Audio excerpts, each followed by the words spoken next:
There is not a person among us who do not owe a world of gratitude toward the men and women who serve in the armed forces.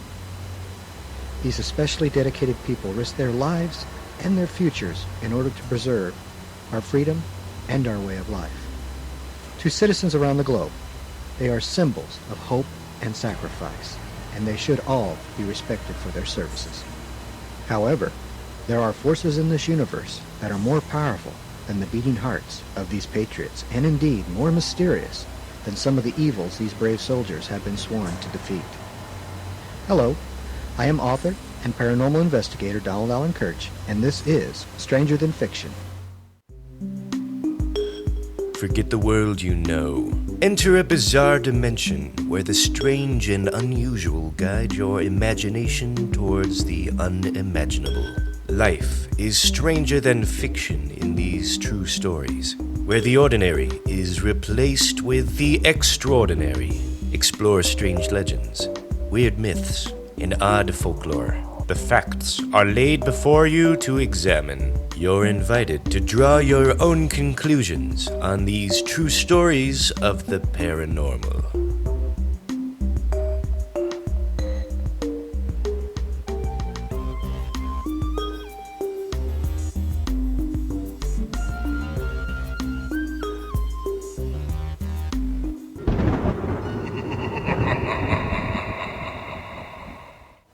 Tonight, I will be opening up a case file that has about as many theories, plots, and circumstances as there are grains in the sand of a desert.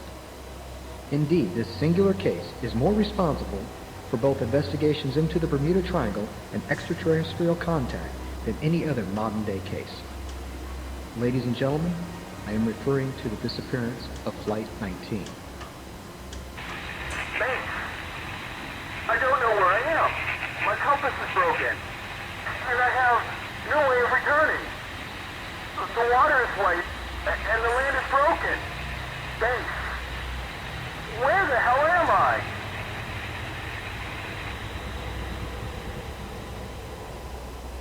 Flight 19 was a squadron of 5 TBM Avenger torpedo bombers that disappeared off the eastern Florida coast on December 5, 1945.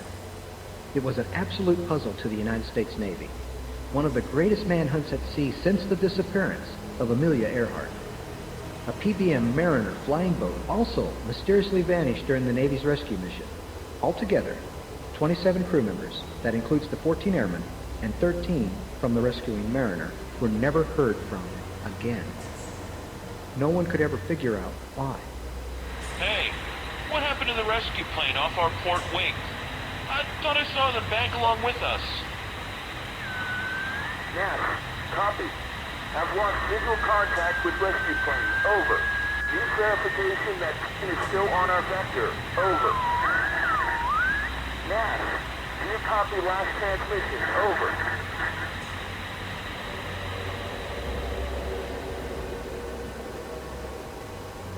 The story itself begins at the Naval Air Station at Fort Lauderdale, Florida.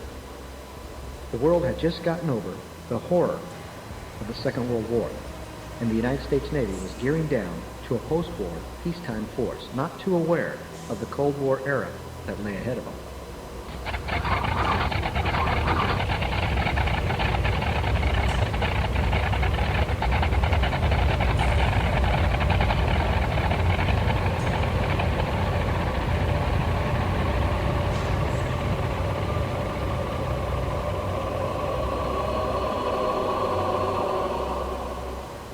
Flight 19 was to be a simple assignment. Called Navigation Problem Number 1, it was supposed to be a combination of bombing and navigational situations that were to take most of their flight day. No one, not the members of the flight team, nor those stationed at the naval base, had the slightest inkling of disaster. After all, Flight 19 was being commanded by a first-rate commanding officer. The flight leader was U.S. Navy Lieutenant Charles Carroll Taylor.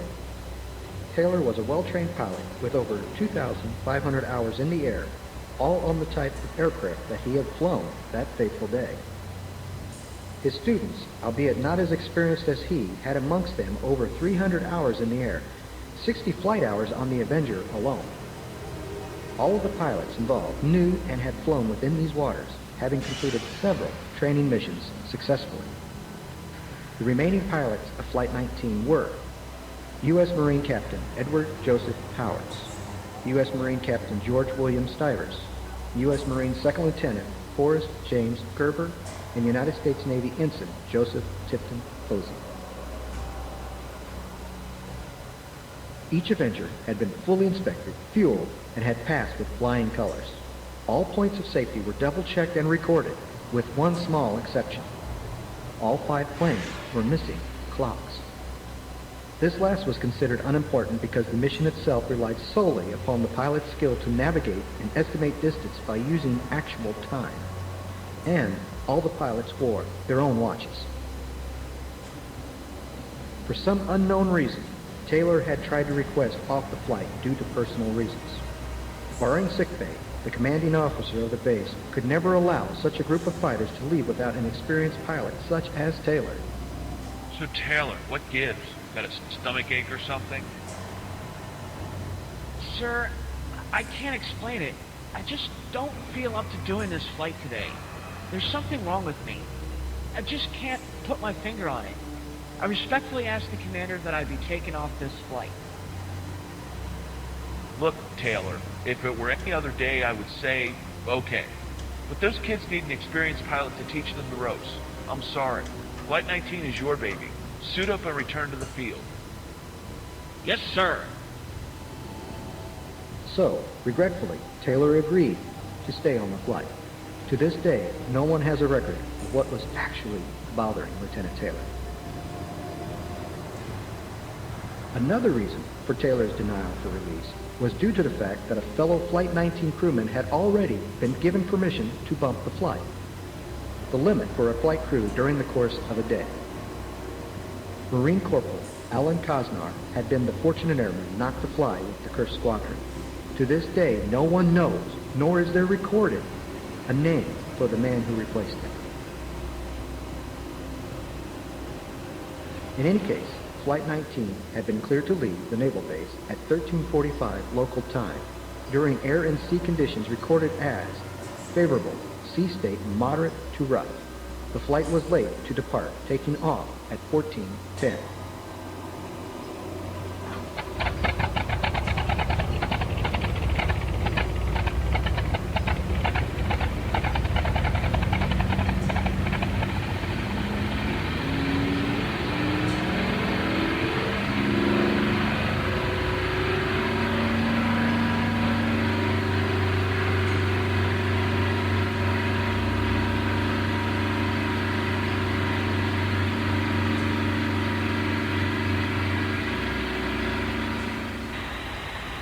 Okay, fellas, let's keep it tight this time around.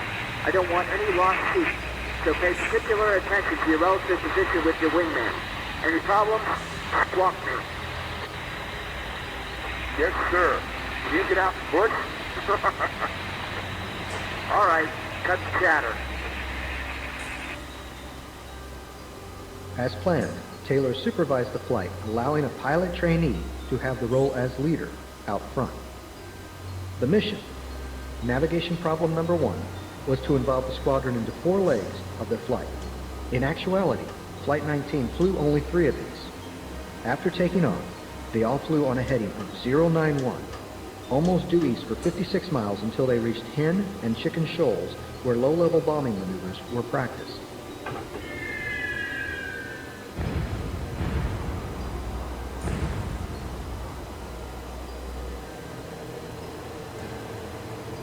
Almost 67 miles after the bombing, the team of planes continued onward in an easterly direction, turning on a course to 346 for another 73 miles. On this course, Flight 19 was to fly over the Grand Bahama Island. The third and fatal leg of the mission turned the group of Avengers on a course of 241, in which they would fly a combined distance of 120 miles, at the end of which they would turn left, returning to the Naval Air Station at Fort Lauderdale. Simple enough. Naval records of the time do suggest that Flight 19's bombing run did go successfully. The reason they know this is because radio conversations recorded notate that a pilot from the group had called in about 1,500 hours requesting permission to drop his last bomb. 40 minutes later, flight instructor Lieutenant Robert F. Fox, leader of another training flight in the area, received an unidentified transmission, presumably from Flight 19. Pilot calling Towers. Over. Please, repeat. Last transmission. Over. Is anyone there? Over. From Lieutenant Fox's briefing afterwards, a student from Flight 19 had requested from Captain Powers a reading on his compass. I don't know where we are.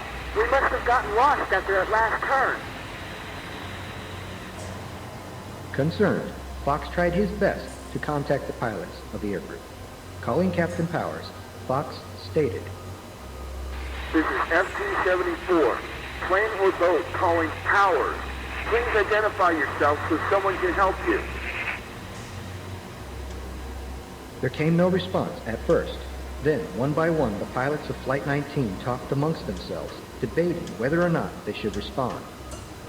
Almost losing hope of offering help, Fox received a transmission using the call sign Foxtrot Tango 28. This was from Flight Leader Taylor. Eagerly, Fox did his best to offer assistance. FT-28. This is FT-74. What is your trouble? Over. Both of my compasses are out, and I'm trying to find Fort Lauderdale, Florida. I'm over land, but it's broken. I'm sure. I'm in the Keys, but I don't know how far down. I don't know how to get to Fort Lauderdale. Fox, following naval regulations, informed NAS that their planes were officially lost and that he was trying to communicate with the flight leader, hoping to aid them back to the base. Fox indicated that he suggested to Taylor that he put the Sun to his port wing and fly north, up the coast of Florida. A given time, Fort Lauderdale would be in their sights.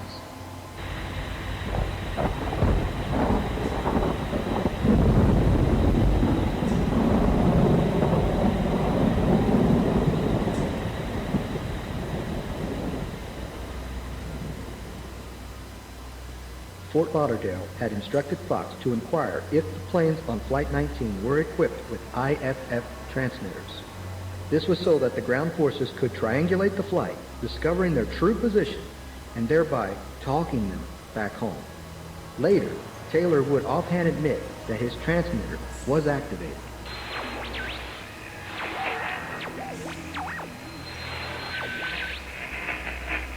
Taylor seemed to do everything wrong. At 16:45, he transmitted, We are heading 030 degrees for 45 minutes. Then we will fly north to make sure we are not over the Gulf of Mexico. Taylor was immediately ordered to transfer his broadcast to 4805 kilocycles. He never followed those orders. Later, NAS asked him to transfer to 3,000 kilocycles. Taylor replied, I cannot switch my frequencies. I must keep my planes intact. At 1646, there were slight clues that confidence in the flight leader by the other Flight 19 pilots was starting to break down. Change course to 090 degrees for 10 minutes. Excuse me, sir. If we could just fly west and return home. Head west, damn it. Regardless of their questioning of authority, Flight 19 stayed together. One would have to ask, why? Flight 19 soon had other factors to consider: fuel and the weather. NAS had estimated as the weather conditions began to worsen that the unfortunate group of planes was more than 200 miles east of the Florida Peninsula. It was at this time, while trying to gather up enough of the rescue forces to help aid Flight 19, that the equally unlucky PBM-5 aircraft had been called out to help them. After transmitting only once, the Mariner aircraft was never heard from again.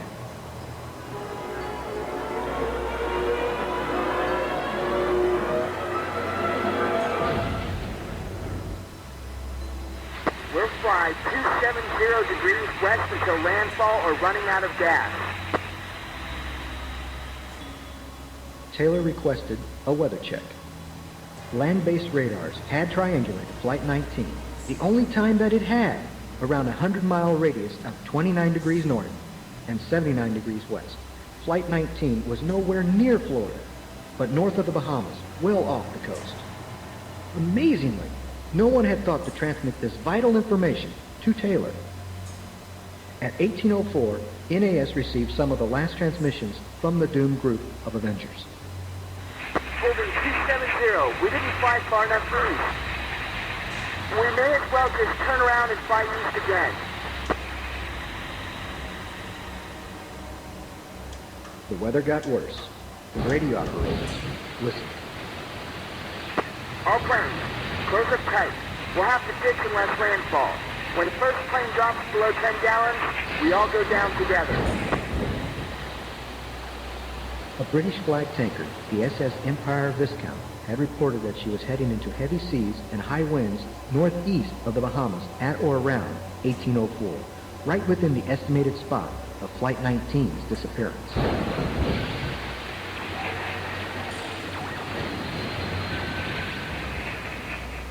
There is one more transmission, said to have come from an independent ham radio operator.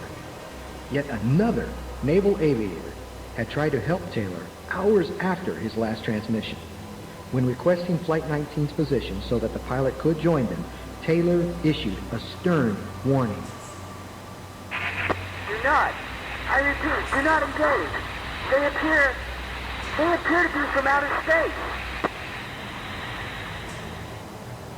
This last transmission, however, cannot be confirmed by the United States Navy. After an extensive military investigation involving the largest land and sea rescue team ever assembled off the coast of Florida, all the Navy could say was, We are not able to even make a good guess as to what happened. This is one of the strangest cases in naval aviation so far in my career. Those who were in charge of the investigation of Flight 19 kept coming back to two haunting words: pilot error. Taylor had been known as a naval aviator who flew by the seat of his pants. Many times he had been reprimanded for not following proper safety protocols and procedures.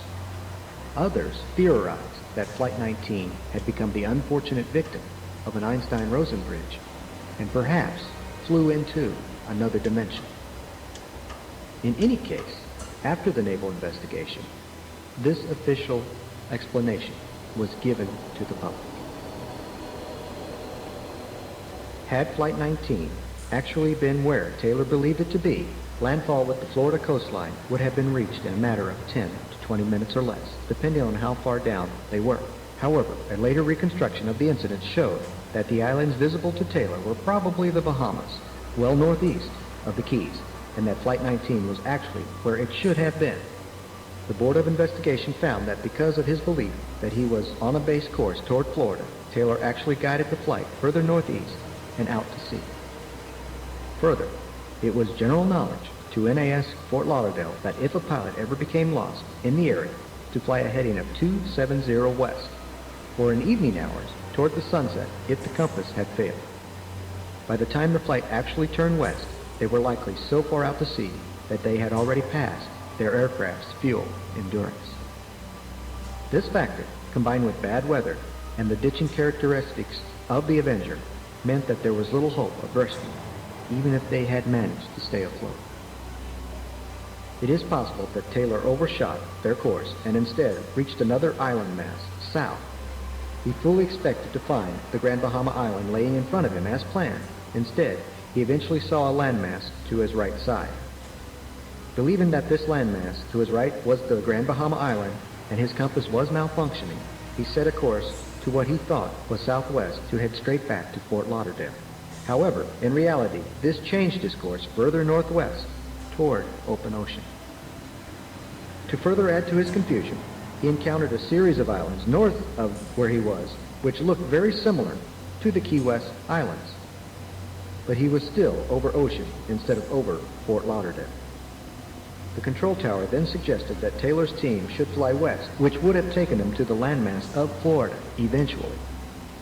Taylor headed for what he thought was west, but in reality was northwest, almost parallel to Florida.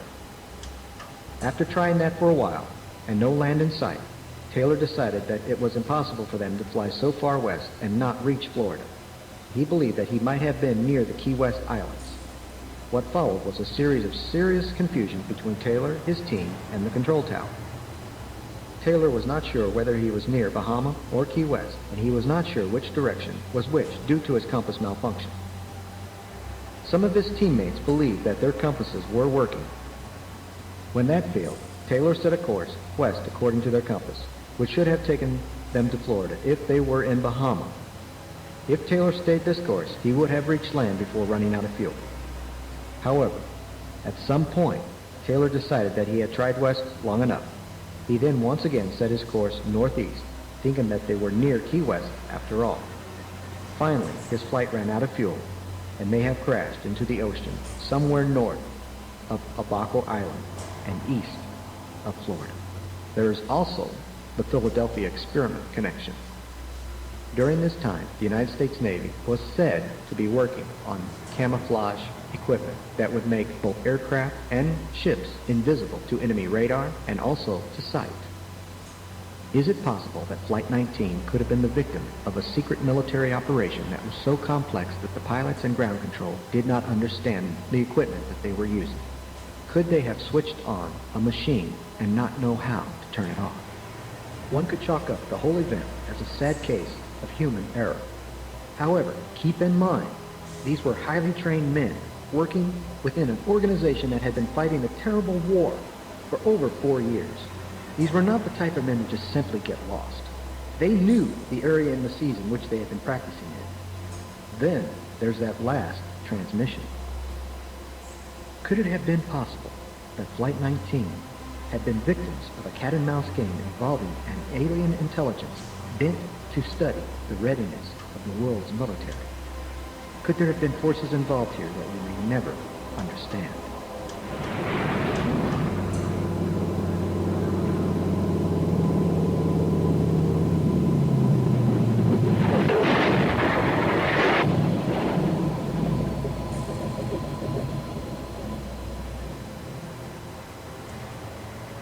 Like most people, my first introduction to Flight 19 was probably in the first 5 minutes of the sci-fi classic Close Encounters of the Third Kind, written, directed, and produced by Steven Spielberg. After seeing that scene where those 5 Navy planes were in the desert, I became curious and I looked into this. I personally believe that they were victims of an intelligence that was far beyond any capable of calling itself even human. One thing is for certain, Flight 19 is still one of the most famous disappearances to yet happen within the waters of the Bermuda Triangle. If you would like to read my work, go to my website at donaldallenkirch.com. That's Donald Allen, A-L-L-E-N, Kirch, K-I-R-C-H.com. One word, donaldallenkirch.com. My books are available in both ebook and print format. It would be an honor to entertain you. So, for Stranger Than Fiction, this is Donald Allen Kirch wishing you unpleasant dreams.